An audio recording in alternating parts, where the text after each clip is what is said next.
Good morning, Orange Room friends. How are you today?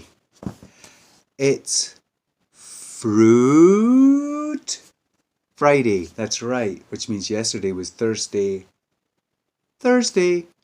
and tomorrow will be Salad Saturday. Today is the 22nd of May. What month of the year is May? What number is it? Let's start at the beginning. January is 1, February is 2, March is 3, April is 4, so May is month number 5. And this is the 22nd day of May. Let's count. Let's count to 22. You up for it? Good.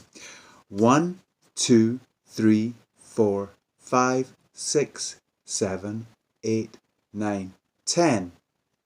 11, 12, 13, 14, 15, 16, 17, 18, 19, 20, 21, 22. All right. Today I'm going to read this book that I found in a dusty old cupboard in my house. It's an old book. It's called Miss Lollipop's Lion. And it looks really kind of fun. I like the pictures a lot. Look at that big lion. Hello. Miss Lola Lollipop paced the floor in her kitchen. She was terribly worried. There was very little food in the house, practically no money, and she had a great many mouths to feed. Ooh. Living with her were 14 cats, 9 dogs, 3 rabbits, 7 canaries, 4 parakeets, 2 guinea pigs, 5 hamsters, and not to mention the donkey in the backyard. Miss Lollipop couldn't look at a stray animal without bringing it home. She couldn't say no when someone asked, "Please give my pet a home. I can no longer keep it." And homeless animals somehow knew they would find a place to stay if they came and sat on Miss Lollipop's doorstep. Look at all these guys.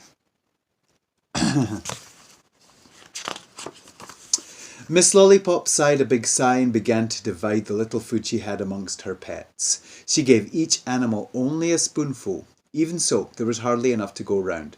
They all looked hungry and begged for more. Just as she decided to give them her own supper as well, she heard a scratchy sort of noise at the front door. You see the donkey from the backyard? What do you think that noise was? My, she said as the noise grew louder. It must be a homeless cat or dog. I'd better go and let it in. Miss Lollipop opened the door, and there, on her doorstep, sat not Pussycat, not a dog, but a lion. The biggest lion Miss Lollipop had ever seen. "Oh, do come in, you poor thing," said Miss Lollipop to the lion. "Welcome to the family." But to herself she said, "Whatever shall I do? Where shall I find the food this poor homeless lion will need?"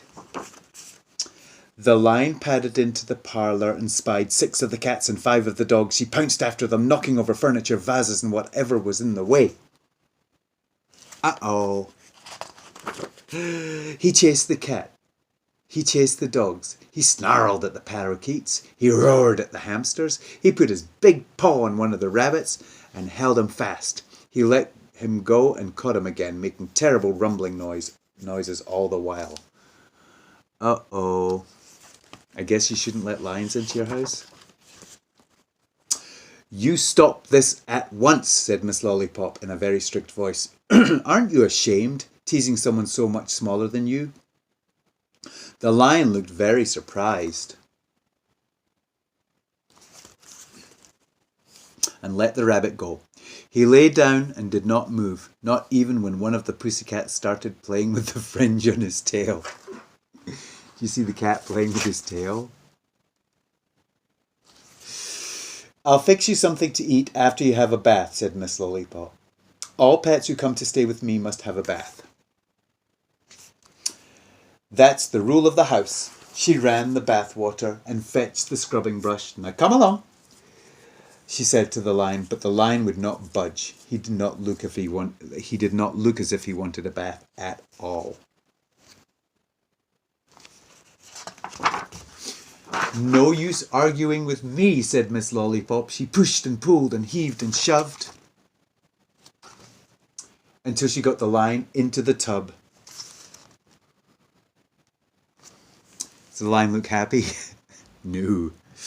The lion opened his mouth and showed all his big teeth. Arr! He growled in a nasty sort of way, but Miss Lollipop paid no attention. She scrubbed and soaped and washed as if she didn't hear him. She knew how to bring up pets the proper way. She wrapped the lion in a big towel and rubbed him dry. He smelled like rose-scented soap. I'd better do something about that messy-looking mane of yours. It is disgraceful, said Miss Lollipop. She combed out the lion's mane and tied it with a pretty green ribbon on top to keep the hair from falling in his eyes.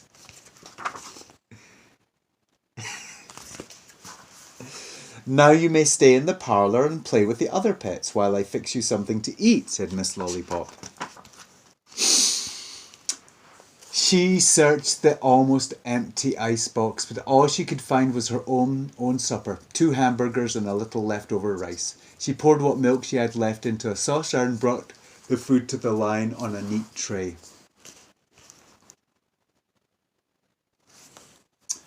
The lion gobbled up the hamburgers and lapped up the milk. He turned his back on the rice and began to slink away. Finish your rice, said Miss Lollipop. Finish it at once. We have no food to waste around here. The lion ate the rice, every bit of it.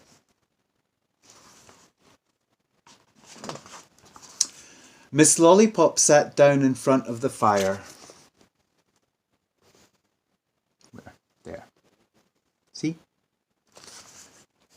The lion lay down at her feet. He purred a while and was soon fast asleep, but Miss Lollipop could not sleep. She sat all night in the armchair, trying to think of a way to earn some money, so she could buy food for all her pets and the lion too. But she only knew how to care for animals and crochet antimacassars, and nobody wanted to buy antimacassars anymore, whatever they are. Early in the morning, she played with all the pets to make them forget how hungry they were. She was teaching the lion a few tricks when she heard the doorbell. Ding dong! I do hope it isn't someone with a new pet, thought Mrs. Lollipop. I simply can't take another one in. There were 5 policemen and a fat man who looked very upset at the door. Uh-oh. We're looking for a fierce lion who escaped from the circus last night. Have you seen him? Asked the policeman. No, I have not, said Mrs. Lollipop. But a very nice lion came to my door looking for a home. He is inside playing. I've grown very fond of him already.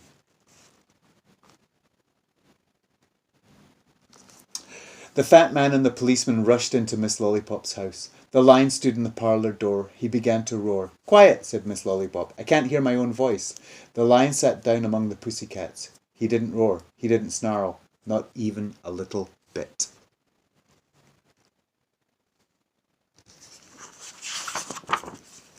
Jumping catfish, said the fat man. That lion and your partner playing with your pussycats is the fiercest lion in my circus, and the one no one can tame.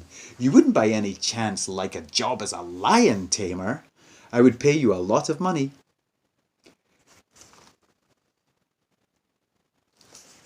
What nonsense you talk, said Miss Lollipop. Why, he is the sweetest lion one could hope to meet. I'll come work for you, though I need money very much, and I never dreamed I could earn it in such an easy way.